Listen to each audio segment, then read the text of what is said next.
آج ہمارے دل اتنے سخت ہو گئے ہیں، ہمارے دل اتنے پتھر ہو گئے ہیں۔ صحابہ کرام قرآن کریم کی ایک آیت کریمہ کو سنتے تھے، بے چین ہو جاتے تھے، بے قرار ہو جاتے تھے۔ ایک صحابی کے بارے میں لکھا ہے، پوری رات کروٹیں بدل رہے ہیں، کبھی ادھر کروٹ بدل رہے ہیں، کبھی ادھر کروٹ بدل رہے ہیں، سکون کی نیند نہیں سو رہے ہیں۔ بیٹی بھی اس زمانے کی کیسی بیٹی ہوگی؟ آج کے زمانے کی بیٹیاں نہیں جو موبائل کے پیچھے لگی ہوئی ہو، جو انٹرنیٹ کے پیچھے لگی ہوئی ہو، اور اتنی بے حیائیاں گھر میں عام ہو رہی ہے کہ بیٹی موبائل کا غلط استعمال کر رہا ہے، لیکن باپ کو بولنے کی طاقت نہیں، ماں کو بولنے کی طاقت نہیں۔ کیسے باپ بول سکتا ہے، کیسے ماں بول سکتی ہے جب خود باپ موبائل کے غلط استعمال میں لگا ہوا ہے، جب ماں خود غلط موبائل کے استعمال میں لگی ہوئی ہے؟ لیکن حضرت نبی کریم صلی اللہ علیہ وسلم کے صحابی پوری رات سوتے نہیں، بیٹی بے چین ہو گئی، بے قرار ہو گئی اپنے ابا کی بے چینی کو دیکھ کر۔ بیٹی نے صبح میں پوچھا کہ ابا، فجر کی نماز میں جب اٹھے پوچھا کہ ابا میں پوری رات دیکھتی رہی ہوں، آپ پوری رات کبھی سوئے نہیں، کبھی ادھر کروٹ بدل رہے ہیں، کبھی ادھر کروٹ بدل رہے ہیں، آخر کون سی چیز نے آپ کو پریشان کر دیا، کون سی چیز نے آپ کو دکھی کر دیا؟ اب صحابی کا بیان سنو۔ فرمایا میری بیٹی کل حضرت نبی کریم صلی اللہ علیہ وسلم کی مجلس میں بیٹھا ہوا تھا، اور حضرت نبی کریم صلی اللہ علیہ وسلم کی مجلس میں قرآن کریم کی ایک آیت کریمہ کو سن کر آیا ہوں، ثم لم يتوبوا فلهم عذاب جہنم ولهم عذاب الحریق۔ اللہ فرماتے میرے بندو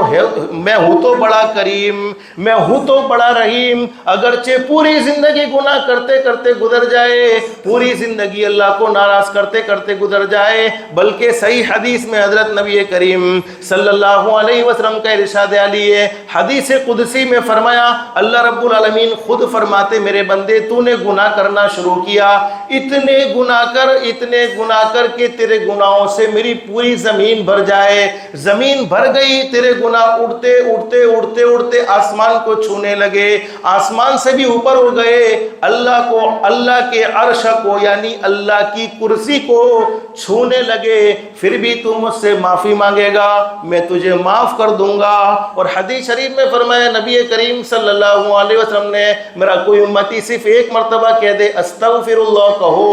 استغفر اللہ۔ حدیث شریف میں موجود ہے استغفر اللہ کے معنی یہ ہے، اے اللہ میں تجھ سے معافی مانگتا ہوں، اور میرے پیاروں یہ اٹھتے بیٹھتے چلتے پھرتے استغفر اللہ استغفر اللہ استغفر اللہ کا ورد جاری رہنا چاہیے، اس لیے کہ ہم پل پل میں گناہ کرنے کے عادی ہو گئے ہیں، قدم قدم پر گناہ کرنے کے عادی ہو گئے ہیں۔ ہماری زبان کسی کی اچھی بات کرنے کو تیار نہیں، ہمیشہ بری بات کرنے کے لیے تیار رہتی ہے۔ ہماری آنکھیں کسی کی خوبیاں دیکھنے کو تیار نہیں، ہمیشہ اس کی کمزوریاں دیکھنے کی عادی بنی ہوئی ہے۔ ہمارے کان کسی کی اچھی بات سننے سے خوش نہیں ہوتے، ہمیشہ اس کی بری بات سن کر کانوں میں بڑی لذت آتی ہے۔ تو ہم تو پل پل پر گناہ کرتے ہیں، قدم قدم پر گناہ کرتے ہیں۔ فرمایا کہ ایک مرتبہ استغفر اللہ کہہ دیا، اللہ آسمان پر فرماتے میرے بندے تو نے مجھ سے معافی مانگی ہے، میں نے تجھے معاف کر دیا ہے، اور ایسا معاف کیا ہے التائب من الذنب کمن لا ذنب لہ، جیسا کہ تو نے گناہ کیا ہی نہیں تھا۔ بلکہ حدیث شریف میں لکھا ہے کہ جس زمین کے ٹکڑے پر گناہ کیا ہے، بولو زمین یہ ریکارڈنگ مشین ہے، میں اپنی مرضی سے نہیں کہتا، قرآن کریم کے 30ویں پارے میں موجود ہے، یومئذ تحدث اخبارها بأن ربك اوحى لها۔ ہم جس کی برائی کسی زمین کے ٹکڑے پر کرتے ہیں، جس کے بارے میں بدزنیاں لے کر گھومتے ہیں، حرام کمائی، حرام کھانا، حرام بولنا، حرام سننا، اگرچہ اکیلے ہیں لیکن زمین کا ٹکڑا گواہ بن جاتا ہے۔ کل قیامت میں وہ زمین اللہ کے سامنے بول کر گواہی دے گی، الہ العالمین یہ وہ بندہ ہے جو میری پشت پر سجدے کیا کرتا تھا، اگر اچھے اعمال کیے ہوں گے میری پشت پر تیری تعریف کیا کرتا تھا، تیرے بندوں کو راحت پہنچایا کرتا تھا، اور اگر اللہ ہی فرمائے زمین پر گناہ کرتے رہے ہوں گے، الصلاۃ خیر من النوم کی صداؤں کو سن کر بھی آرام سے سوتے رہے ہوں گے، حی علی الصلاۃ الفلاح حی علی الفلاح کی صداؤں کو سن کر بھی قدم مسجد کی طرف نہیں اٹھے ہوں گے تو یہ زمین بول بول کر گواہی دے گی، اللہ یہ کبھی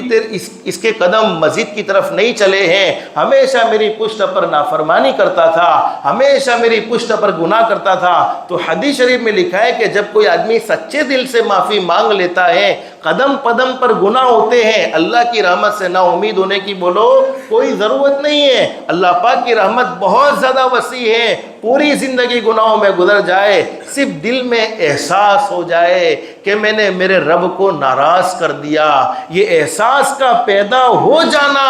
اس کی زندگی کے سارے گناہوں کو ختم کر دیتا ہے۔ اتنا بڑا کریم ہے اللہ، اتنا بڑا رحیم ہے اللہ، تو زمین کے ٹکڑے کو بھی وہ بھلا دیا جاتا ہے۔ تو میں بات اصل کیا کہہ رہا تھا، صحابی نے کہہ دیا اللہ کے نبی کی زبان مبارک سے قرآن کریم کی ایک آیت کریمہ سن کر آیا ہوں، ثم لم يتوبوا فلهم عذاب جہنم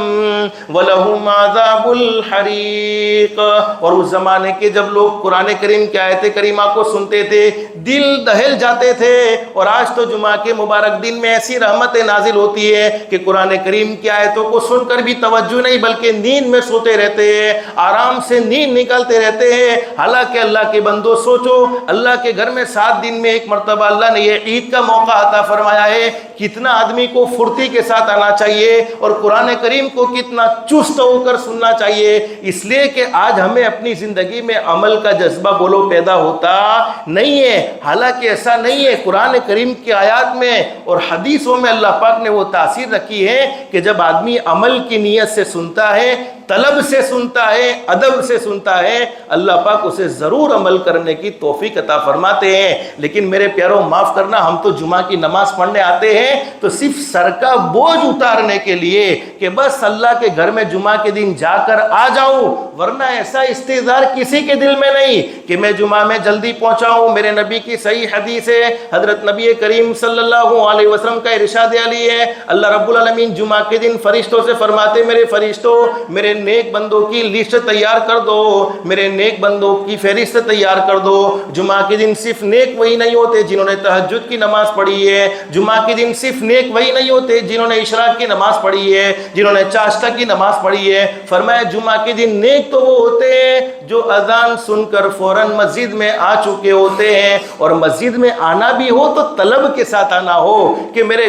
رب کے گھر میں جا رہا ہوں۔ ہم کسی مالدار کے سامنے کوئی چیز مانگنے جاوے، بولو مانگنے جاوے، اور مالدار کے سامنے بے ادبی کے ساتھ بیٹھے، پاؤں پھیلا کر بیٹھے، مالدار سے سوال بھی کرنا ہے اور اس کے گھر میں جا کر یوں ٹیک لگا کر آرام سے بیٹھ جاوے، پھر مالدار سے کہے کہ اللہ کے بندے میں فلانی ضرورت تیرے پاس لے کر آ جاؤں، تو وہ فوراً کہہ دے گا بھائی تو اپنے بیٹھنے کا طریقہ پہلے صحیح کر لے، اپنے مانگنے کا طریقہ پہلے صحیح کر لے، اور اسے یہ کہنے کا حق بھی ہے کہ جب تیرے پاس بیٹھنے کا صحیح سلیقہ موجود نہیں، مانگنے کا صحیح سلیقہ موجود نہیں، تو پیدا کرنے والا اللہ تو ہزاروں مالداروں سے نہیں، کروڑوں مالداروں سے نہیں، اربوں خربوں مالداروں سے بھی بڑھ کر ہیں۔ دنیا والے جب کوئی سوال پورا کرتے ہیں تو ہو سکتا ہے کہ کسی کے سامنے کہے بھی، لیکن اور دنیا والوں کا معاملہ یہ ہے کہ مانگے تو ہو سکتا ہے، بار بار سوال کرنے پر ناراض بھی ہو سکتے ہیں، لیکن پیدا کرنے والا اللہ ایک مرتبہ نہیں، 2 مرتبہ نہیں، ہر مرتبہ سوال کرو۔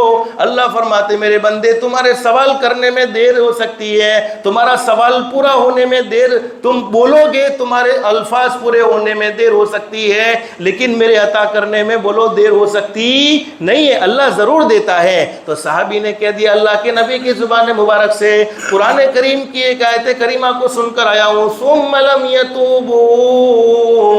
فلهم عذاب جہنم ولهم عذاب الحریق۔ جہنم کے جلا دینے والے عذاب کی خبر سن کر آیا ہوں۔ جس نے جہنم کے عذاب کی خبر سنی ہو اس کو نیند کیسے آ رہی ہو، وہ کیسے سکون کی نیند سوتا ہے؟